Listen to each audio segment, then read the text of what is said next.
In the middle of tremendous darkness and personal tragedy, false lights are trying to guide us, and they can bring shipwreck.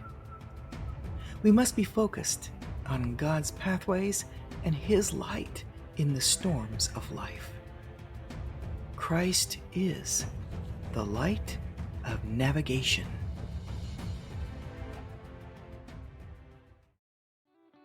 Hello, and welcome to the Light of Navigation and this Reflections podcast.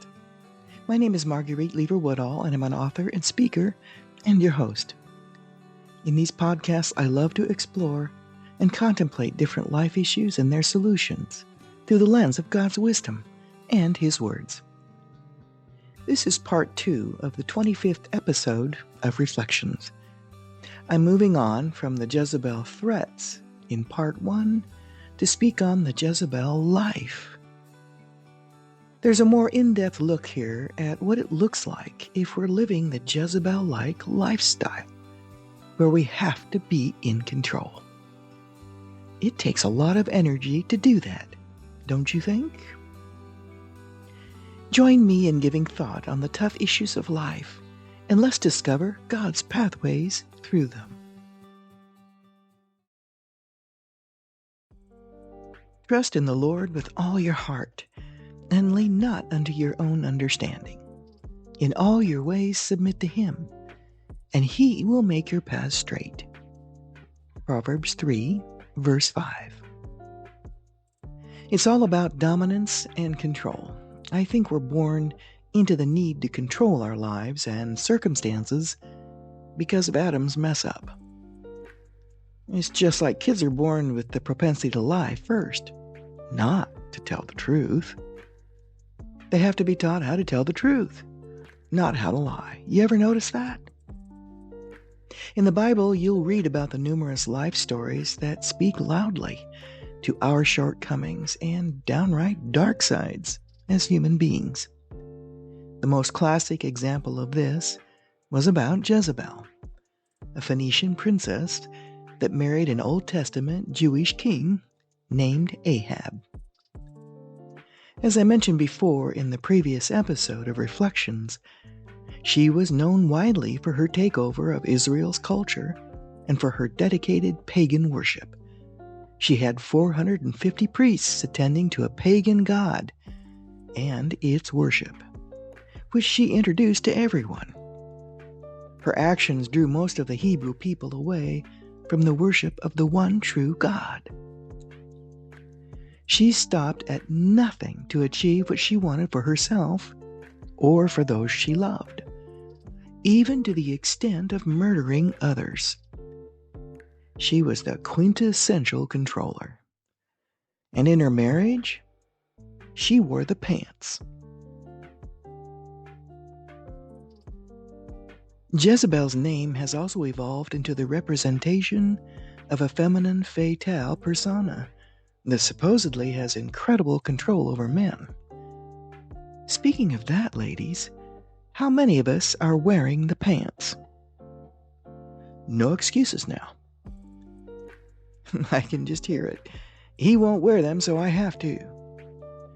I do understand. In America, as independent women, I believe we've somehow carried that independent spirit over into our marriages in an unhealthy way. I'm reminded of a young woman, a friend whom I ministered to years ago. In conversations, there was the recognition of the fact that she had an unusual, seductive control over men in her life. Indeed, she almost bragged about it. I listened as she recounted the events of different affairs in her personal life.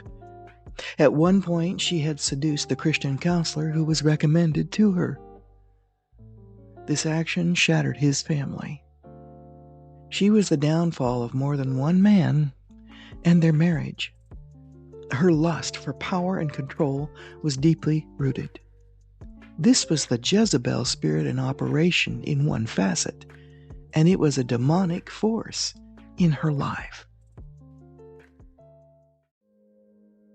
This woman made no bones about it. She knew it was part of her life, and more importantly, what it was. When I asked her if she wanted freedom from this spirit, she adamantly refused, stating that she could not give up the power it gave her in relationships and in life. I was stunned that she deliberately chose to keep what she consciously knew was a demonic spirit. I had encountered this possession on a greater level with another individual several years earlier, and I was taken aback by the powerful magnetism it presented itself with. I'm so grateful that God's power far outstrips that. In the midst of this, I want to take a closer look at our need to control everything and everyone around us. Because of the pain and abuse we face in this world, it seems natural to take control in every way we can to avoid possible future emotional pain. It's easy to see the obvious bid for controls in life. It's not difficult to spot someone's controlling attitude when manifested more openly in different circumstances. What's more disturbing, though, is that it comes so naturally to us that we can overlook the subtle ways that we can operate in it. I've learned over the years that much can be understood about those subtle bids for control in our lives by looking at our style of relating with others. It's how we come across to others in our relationships. How would others describe how they experience you? For example, would they say that you place a high value on keeping the peace? What about having difficulty saying no? Do others experience you as easy to fear, or that you tend to be critical? Are you described as being an excuse maker?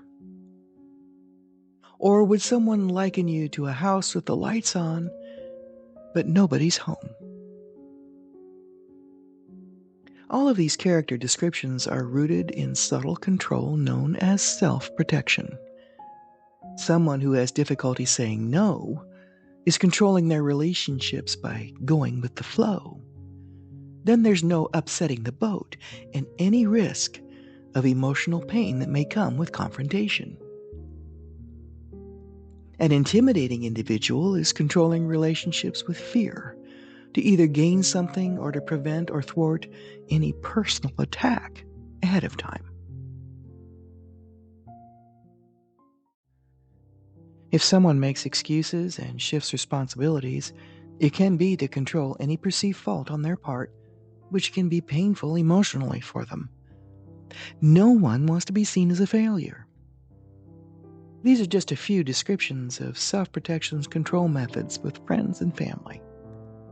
We violate relationships all the time with a variety of self-protective avenues. There is legitimate and illegitimate control that we can practice in life.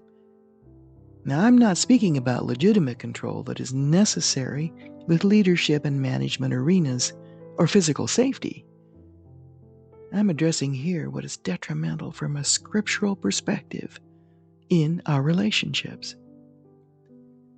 Harmful control issues are born out of either pure self-centeredness and greed, or the fear of exposure as inadequate or a failure.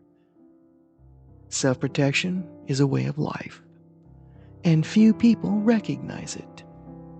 It's a Jezebel-like way of living or lifestyle that has to be in control at all times.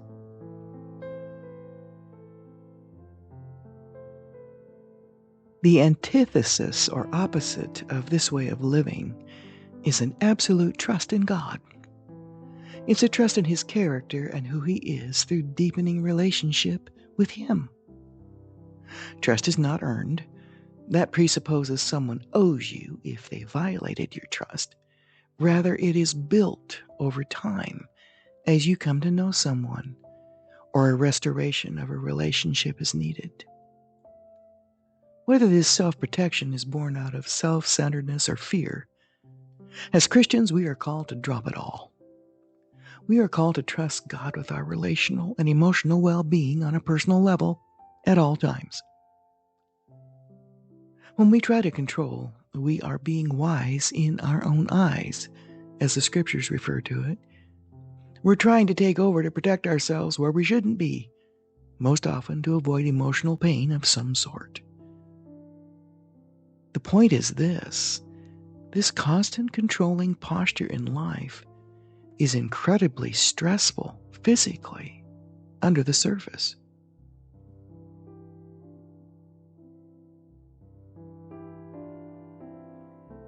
I remember when a very wise man who was mentoring me in my early years as a Christian told me to drop all self-protection of this kind, and I told him he was crazy. It was unfathomable to me. I couldn't get my head around it at the time. And nevertheless, I respected him, and I looked into his wise advice and found out he was 100% correct. One of the greatest health threats to anyone is stress. Physicians adamantly refer to this as a major contributor to disease. Anyone would readily acknowledge that stress can be a real taskmaster in life. And if we look closely and examine our lifestyle and just how much the need to control contributes to it, most of us would be shocked. And I've found this to be true in my own life. There's more to the Proverbs 3:5 that I shared at the beginning here, and it's in the following verses 7 through 8. For years I've read this scripture and even memorized it, but I never looked at the following verses after it. There's more to the story about letting go of the controlling we do in life. There's benefits when we do, and it's a surprising one. It's a promise of health.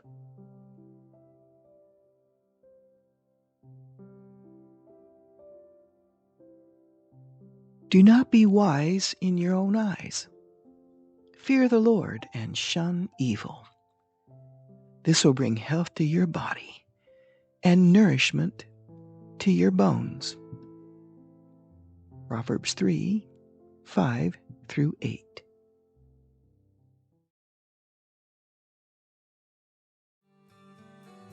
Thank you for taking time to listen today.